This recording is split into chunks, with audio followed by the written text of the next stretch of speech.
Hello दोस्तों, आज हम लोग जो देखेंगे वो कंपनी का नाम H D F C asset management company limited है। बेसिकली इसका काम है कि एसेट मैनेजमेंट के ऊपर देखती है, म्यूचुअल फंड्स निकालती है ये। ठीक है। तो इसका अगर मार्केट कैपिटलाइजेशन देखें तो ये 53,792 करोड़ की कंपनी है, 53,792 करोड़ की कंपनी है। करंट प्राइस देखेंगे 2,528 रुपये की कंपनी, करंट प्राइस का 2,528 रुपये की प्राइस है इसका। 52 वीक का हाई और लो देखिए, लो था 1615 रुपये 5 पैसे का और हाई था 3,844 रुपये का। डिविडेंड यील्ड जो है 0.95% डिविडेंड यील्ड है। सेल्स ग्रोथ जो लास्ट 3 साल में हुआ 11.67% का है। फेस वैल्यू जो शेयर का है वो 5 रुपये का शेयर है, यानी फेस वैल्यू क्या है, 5 रुपये का शेयर है। ठीक है। चार्ट पे आइए, चार्ट पे आपको दिखेगा ये कंपनी जब ट्रेड हुई थी 20 मई 2019 की बात है, 1643 रुपये 65 पैसे का स्टॉक था। धीरे धीरे धीरे धीरे करते बहुत शानदार तरीके से चढ़ा और हो गया बाद में 3,769 रुपीज़ का चला गया। और उसी तरीके से संभल नहीं पाया है, जो बोलना बोल लीजिए। ये नीचे गिरा और इतना तेज़ी से नीचे गिरने का रीज़न है कोविड इन्फेक्शन। फिर हालांकि सुधार के थोड़ा सा ऊपर गया है, सुधार के ऊपर जरूर गया है। तो यहाँ पे कितना था, 1,643 रुपये से खुला और अभी है 2,527 रुपये। तो फिर प्रॉफिट में ही है, कोई घाटा नहीं है। और इसका मोटा मोटी ऐसा समझे, कोई अगर ग्राफ से समझेंगे तो यहाँ तक ठीक गया, फिर यहाँ से ऐसे हो गया ये। और इसमें भी आप ऐसा बोल सकते हैं, यहाँ तक तो जो नीचे गिरा है, फिर यहाँ से मगर रिकवरी देखने को मिल रही है। ठीक है। अब हम लोग इसका मैक्सिमम ले लेते हैं। ये देखिए, मैक्सिमम जब होता ये लिस्टेड हुआ है आपका 10 अगस्त 2018, 10 अगस्त 2000 को लिस्टेड हुआ है।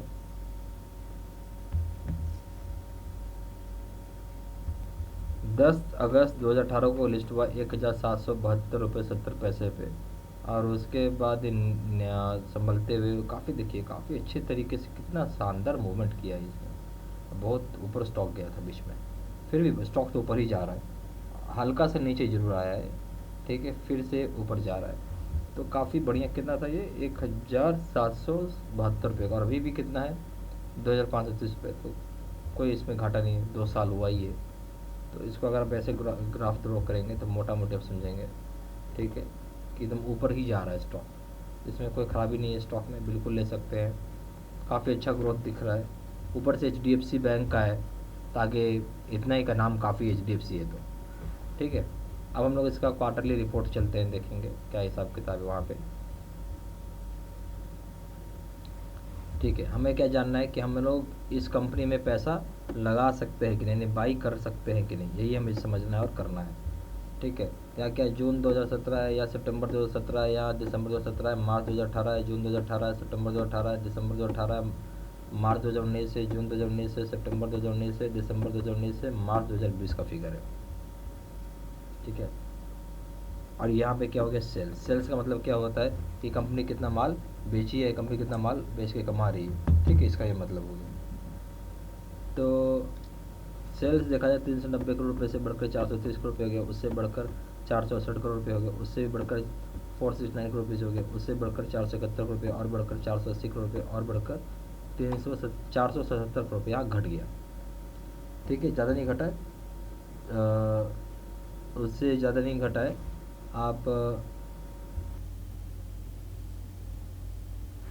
और यहाँ पे घटा है, उसका यहाँ पे देखिए फिर बढ़ गया 486 करोड़ रुपये, फिर बढ़ के 504 करोड़ रुपये, और यहाँ घटा है 498 करोड़ रुपये, यहाँ बढ़ गया 525 करोड़, और यहाँ घटा है 476 करोड़ रुपये।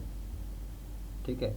अब अगर आप देखें, मैं कंपेयर भी करूँगा यहाँ पे, यहाँ समझिएगा सेल्स क्या दिख रहा है, मोटा मोटी हर क्वार्टर बढ़ रही है, मोटा मोटी हर क्वार्टर बढ़ रहा है। हालांकि मार्च 2020 का कम रहा है दिसंबर 2019 के कंपेरिजन में सेल्स। क्यों कम रहा, एक तो बहुत बड़ा रीज़न हो गया कोविड का इन्फेक्शन, ठीक, उसकी वजह से भी यहाँ पे कम रहा है। दूसरा हो जाएगा एक्सपेंसेस। तो अदरवाइज़ देखिए सेल्स ठीक ही रहा है। यहाँ पे 183 करोड़ रुपये है, 191 करोड़ रुपये, यहाँ 208 करोड़ रुपये हो गया, यहाँ 221 करोड़ रुपये है, यहाँ यहाँ हो गया 204 करोड़ रुपये घट कर हो गया, यहाँ बढ़कर हो गया 215 करोड़ रुपये।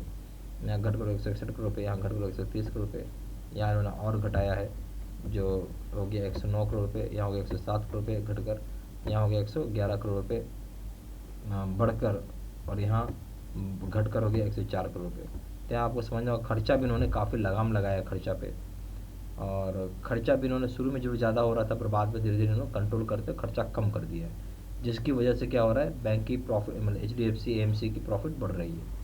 ठीक है, अब आइए हम लोग बात करेंगे ऑपरेटिंग प्रॉफिट। यहाँ समझ में आएगा, सेल्स माइनस एक्सपेंसेस कर देंगे तो ऑपरेटिंग प्रॉफिट हो जाता है। ठीक है, और यहाँ पे अगर आप देखिएगा ऑपरेटिंग प्रॉफिट, ये हो जाएगा 207 करोड़ रुपये, उसके बाद बढ़कर 239 करोड़ रुपये, और बढ़कर 260 करोड़ रुपये, और यहाँ घटकर हो गया 248 करोड़ रुपये, यहाँ बढ़कर हो गया 267 करोड़ रुपये, 267 करोड़ रुपये, यहाँ घटकर 265 करोड़ रुपये, यहाँ बढ़कर 316 करोड़ रुपये, यहाँ बढ़कर हो गया 357 करोड़ रुपये, यहाँ बढ़कर हो गया 396 करोड़ रुपये, यहाँ बढ़कर हो गया बढ़कर यहाँ घटकर हो गया 391 करोड़ रुपये, यहाँ बढ़कर हो गया आपका 414 करोड़ रुपये, यहाँ घटकर हो गया आपका 372 करोड़ रुपये। यानी ऑपरेटिंग प्रॉफिट भी देखा जाए तो मोटी हर क्वार्टर बढ़ रहा है। ये काफ़ी काबिल तारीफ है, हर क्वार्टर बढ़ रहा है ऑपरेटिंग प्रॉफिट। हालांकि मार्च 2020 का operating profit as compare to दिसंबर 2019 के मुकाबले ऑपरेटिंग प्रॉफिट कम जरूर रहा है। अब आइए प्रॉफिट बिफोर टैक्स की बात कर लेते हैं। 232 करोड़ रुपये हो गया, उससे बढ़कर हो गया 264 करोड़ रुपये, उससे बढ़कर 285 करोड़ रुपये, उससे घटकर हो गया 277 करोड़ रुपये, उससे बढ़कर हो गया 295 करोड़ रुपये, उससे बढ़कर 297 करोड़ रुपये, उससे बढ़कर हो गया 368 करोड़ रुपये, यहाँ बढ़कर हो गया 415 करोड़ रुपये, यहाँ भी बढ़कर हो गया 430 करोड़ रुपये, यहाँ घटकर हो गया 428 करोड़ रुपये, यहाँ बढ़कर हो गया आपको 466 करोड़ रुपये, यहाँ घटकर हो गया 330 करोड़ रुपये। अगर मैं बात करूँ प्रॉफिट बिफोर टैक्स की, तो वो भी दिख रहा है कि हर क्वार्टर बेसिस बढ़ रही है, जो बहुत अच्छी बात है। हालांकि मार्च 2020 की अगर हम बात करें प्रॉफिट बिफोर टैक्स, वो कम रहा है दिसंबर 2019 के कंपेरिजन में। अब आइए नेट प्रॉफिट पे। नेट प्रॉफिट हो जाएगा 165 करोड़ रुपये, यहाँ बढ़कर हो जाएगा 180 करोड़ रुपये, यहाँ बढ़कर हो जाएगा 195 करोड़ रुपये, यहाँ घटकर हो जाएगा 172 करोड़ रुपये, यहाँ बढ़कर हो जाएगा 205 करोड़ रुपये, यहाँ बढ़कर हो जाएगा 206 करोड़ रुपये, यहाँ बढ़कर हो जाएगा 243 करोड़ रुपये, यहाँ बढ़कर हो जाएगा 276 करोड़ रुपये, यहाँ बढ़कर हो जाएगा 292 करोड़ रुपये, यहाँ पे बढ़कर हो जाएगा 368 करोड़ रुपये, यहाँ पे घटकर हो जाएगा 353 करोड़ रुपये, यहाँ बढ़कर हो जाएगा 353 करोड़ रुपये घटकर हो जाएगा, और यहाँ भी घटेगा, घटकर हो गया 250 करोड़ रुपये। अब हम नेट प्रॉफिट की बात करें, नेट प्रॉफिट में आपको दिखेगा नॉर्मली क्वार्टर बेसिस बढ़ रही है। हालांकि मार्च 2020 का नेट प्रॉफिट दिसंबर 2019 से कम रहा है। अब आइए EPS की हम बात करें, अर्निंग पर शेयर रुपीज़, यहाँ जगह 65.38 हो जाएगा बढ़कर, सॉरी 65.38 है, उससे घटकर हो जाएगा 8.91, उससे बढ़कर हो जाएगा 74.11, उससे घटकर 8.16, उससे बढ़कर हो जाएगा 9.70, उससे बढ़कर हो जाएगा 9.71, और उससे बढ़कर हो जाएगा 11.45, उससे बढ़कर हो जाएगा 12.99, और यहाँ बढ़कर हो जाएगा 13.72, यहाँ और बढ़कर हो जाएगा 17.32, यहाँ पे घटकर हो जाएगा 16.58, और यहाँ पे भी घटकर हो जाएगा 11.74। तो हम जो EPS बात कर रहे हैं, अर्निंग पर शेयर रुपीज़, तो वो भी दिख रहा है क्या कि नॉर्मली क्वार्टर बेसिस बढ़ रही है और ज़बरदस्त बढ़ रही है। हालांकि मार्च 2020 का कंपेयर करें दिसंबर 2019 के साथ, तो EPS जरूर कम रहा है। अब असली बात है कि हमें इस स्टॉक को खरीदना है या नहीं खरीदना है। तो सबसे पहला अच्छी चीज़ समझिए, सेल्स बढ़ ही रहा है, इसका हर क्वार्टर सेल्स बढ़ रहा है, ऑपरेटिंग प्रॉफिट हर क्वार्टर बढ़ रही है, प्रॉफिट बिफोर टैक्स भी बढ़ रहा है हर क्वार्टर, और उसके बाद नेट प्रॉफिट भी बढ़ रहा है हर क्वार्टर, और EPS भी बढ़ रहा है हर क्वार्टर। ठीक है, ये हर एक क्वार्टर बढ़ रहा है, बहुत अच्छी बात है, बहुत काबिल तारीफ बात है। ठीक है, इस चीज़ को समझना होगा, काफ़ी अच्छा इंप्रूवमेंट हो रहा है, काफ़ी अच्छा ये सब बढ़ रहा है। अब हम इसका ग्राफ भी अगर आप देखिएगा, तो ग्राफ कैसा है, कुछ ऐसा ग्राफ है आपका, बिल्कुल ऊपर की तरफ भागता हुआ ग्राफ है, जैसे पैसा कहीं भी लगाइएगा प्रॉफिट ही होगा आपको। और अभी जो मिल रहा है काफ़ी सस्ते रेट में भी मिल रहा है आपको, काफ़ी सस्ते रेट में मिल रहा है। शॉर्ट टर्म में भी अगर आप इसको खरीदते हैं, तो मेरा मानना है कि 30% को आपको ग्रोथ जरूर देखने को मिलेगा, 30% का ग्रोथ आपको देखने को मिलेगा। और अगर आप लॉन्ग टर्म की बात कर रहे हैं, ठीक है, मान लेते हैं लॉन्ग टर्म की बात कर रहे हैं, जैसे हम मान लेते हैं कि 5 साल के लिए अगर आप ले लें, 5 साल के लिए अगर रख लें अपने पास इस शेयर को, तो मेरा ये मानना है कि 5 साल में कुछ भी नहीं होगा तो ये कंपनी आपको आराम से 2 गुना पैसा तो जरूर कमा देगी। अगर आप 10 साल के लिए रख लें तो मेरा मानना है कि पैसा आपको